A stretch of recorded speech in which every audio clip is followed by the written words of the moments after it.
ಕೆಳಗಡೆ ಹತ್ತುತ್ತಾ ಬಂದು ಹೀಗೆ ಬಂದರೆ ಈಗ ಹೋದರೆ ಇಲ್ಲಿ ದ್ವಾರಕ, ಇನ್ನೊಂದು ಸಣ್ಣದಾಗಿ ದ್ವಾರಕ ಹೋಗಿ ಮತ್ತೆ ಲೈನ್ ಇದೆ ಕೆಳಗಡೆ.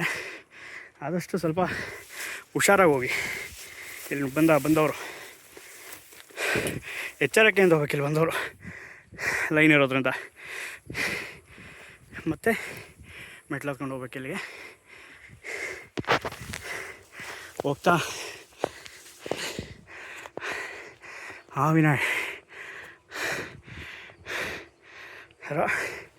ನೆರಳಿಗೋಸ್ಕರ ಈ ಕಲ್ಲು ಸಾವಿರಾರು ವರ್ಷಗಳಿಂದ ಎಲ್ಲ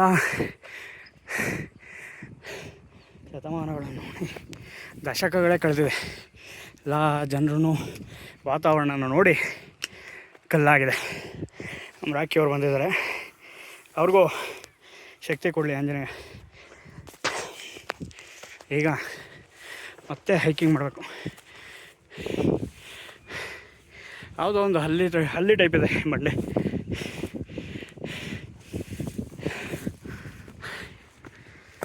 ಓಕೆ, ಕೆಳಗಡೆ ನಾವು ಮತ್ತೆ ಹೋಗ್ಬೇಕಾದ್ರೆ ಅಲ್ಲಿ ಆ ಕಡೆಯಿಂದ ಮತ್ತೆ ಉಲ್ಟಾ ಹೋಗ್ಬೇಕು ನಾವು ಅಲ್ಲಿಗೆ. ಓಕೆ, ಮತ್ತೆ ಹೋಗ್ತಾ ಇದ್ದೀವಿ ಸ್ನೇಹಿತರೆ.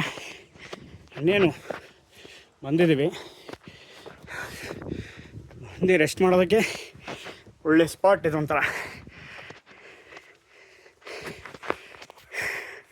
ವಾತಾವರಣ ತಂಪಾಗಿದೆ.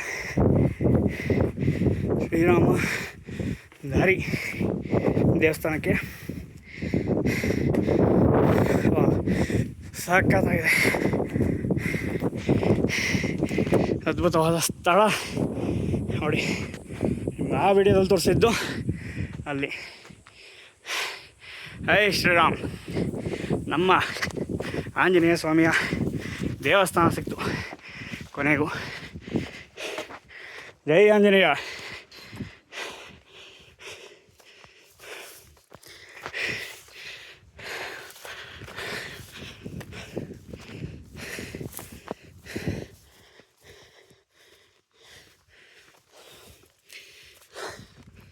ನೋಡಿ ಆಂಜನೇಯ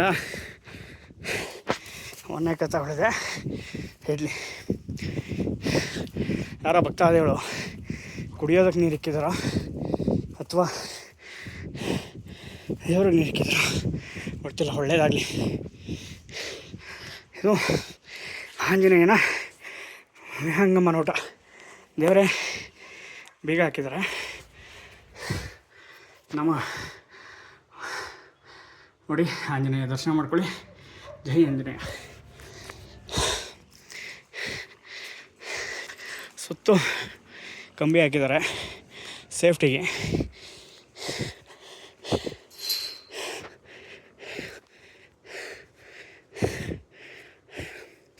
ನಮ್ಮ ರಾಕೇಶ್ ಅವ್ರು ಬರಲಿಲ್ಲ. ಶೂ ಬಿಟ್ಟು ಬರೀ ಕಾಲಲ್ಲಿ ವಾಕ್ ಮಾಡ್ತಾಯಿದ್ವಿ. ಇದೆ ಕೊನೆಗೂ ತಲುಪಿದ್ವಿ ಹೆಗ್ಗುಂದ ಬೆಟ್ಟದ ತುದಿಯ ಜಾಗಕ್ಕೆ. ಅಲ್ಲೇ ತೋರಿಸಿದ ವಿಡಿಯೋದಲ್ಲಿ ಅಲ್ಲಿಂದ ನಮಗೆ ತೋರಿಸಿದ ದಾರಿ ಮಿಸ್ ಆಯಿತು ಅನ್ನೋ ಜಾಗ ಅದು.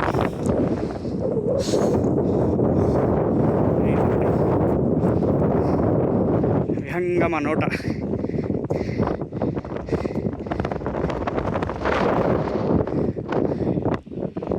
ನಮ್ಮ ಮೆಸ್ಕಾಮವರು ಗ್ರೇಟ್ ವರ್ಕರ್ಸ್. ಬೆಟ್ಟದ ಮೇಲೆ ಕರೆಂಟ್ ಕೊಡಬೇಕು ಅಂದರೆ ಸುಲಭದ ಮಾತಲ್ಲ ಅದು. ಭಾಳಷ್ಟು ಜನ ಪರಿಶ್ರಮ. ಎಂಥ ಕೆಲಸ ಅಲ್ಲ ಮೆಸ್ಕಾಮವ್ರ ಕೆಲಸ.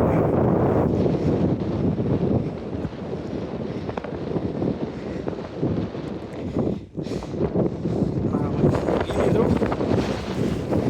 ಒಂದು ದಿನ ಬೆಳಗಿನ ಜಾವ 6:30 7 ಗಂಟೆಗೆ ಬಿಟ್ಟು ಸುತ್ತಮುತ್ತ ಇರೋರು ಆರಾಮಾಗಿ ಬೆಳಿಗ್ಗೆ 11 ಗಂಟೆ ತಿಂಡಿ ಟೈಮ್ ಅಷ್ಟೊಂದು ಬಂದು ಹೋಗುವಂಥ ಸ್ಥಳ ಇದು. ಆರೋಗ್ಯಕ್ಕೆ ಒಳ್ಳೆಯದು, ಮನಸ್ಸಿಗೆ ಒಳ್ಳೆಯದು. ಪರಿಸರ ನೆಮ್ಮದಿ. ಪರಿಸರದ ಒಡನಾಟ ಇದೆಯಲ್ಲ ಅದು ಹೇಗೆ ಅಂತ ಪರಿಸರ ಪ್ರೇಮಿಗಳಿಗೆ ಅಷ್ಟೇ ಗೊತ್ತಾಗುತ್ತೆ. ಪ್ರೇಮಿಗಳು ಅನ್ನೋದಕ್ಕಿಂತ ಆ್ಯಕ್ಚುಲಿ ಎಲ್ಲರಿಗೂ ಗೊತ್ತಾಗುತ್ತೆ. ಅದ್ರ ಜೊತೆ ಬೆರೆತು ಹೊಂದಾಣಿಕೆಯಿಂದ ಹೋಗ್ಬೇಕು ಅಷ್ಟೇ. ಪರಿಸರ ಉಳಿಸಿ ಅಂತ ಕೇಳ್ತಾ ಈ ಒಂದು ವಿಡಿಯೋನ ಮುಗಿಸ್ತಾ ಇದ್ದೀನಿ.